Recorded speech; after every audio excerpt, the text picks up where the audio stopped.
Akşam görsətgan kotelni hozir paxlayatırmız. Yetişib hozir bunun teplobmenliklarına keldik. Neda teplobmenlik? Teplobmenliklarına keldik. Warmhouse 32'lik. Novoy qo'yib beramiz. Argasini o'zgartiramiz. Keyin ishlaridan bir qator yuvib tozalab ketib beramiz hozir. Video davomida ko'rasiz.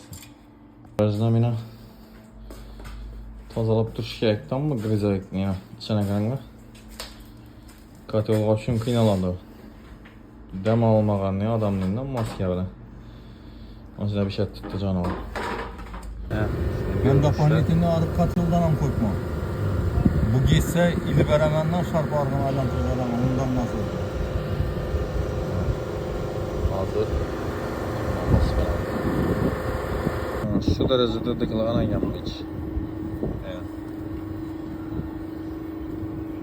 Bundan nasıl? Soğuk suyunu Gütsü bana nasıl? giraverse bu.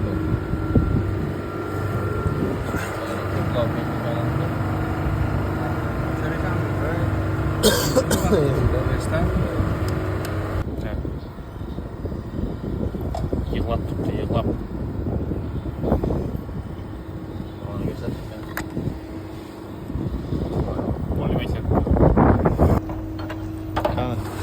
Naoş'a gitip yattı böyle adamı. Jünep şıkkı bolup tuttu ya, 2 saat aday kopmuş. Şaka. Yaldırat tuttu ya, taza, eneden taza da olgan bu. Ben yana kaçsın tazaladın? Bu setten geledir. Asılgan kanatını görseliyiz mi? Mamma mio da turuyorduk, yıklap. Bir merbe yeri oturasan. Sandıklarından bir merbe koyasan. Avalıyma, tazalıyımız bir katar.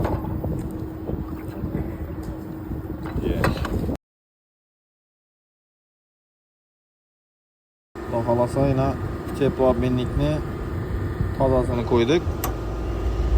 Keyin bir an tamamlanan işlerini yuvup polnusu yine teplobmenliklarni görtüşüp yaldırıp teylerine qaranglar. Paket oldu, paket. Al bir iki sak.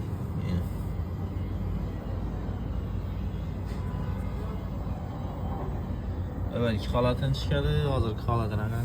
Çok gibi oldu. Nəmisəm tazalandı, ventilatorumuz, расширительный bakları.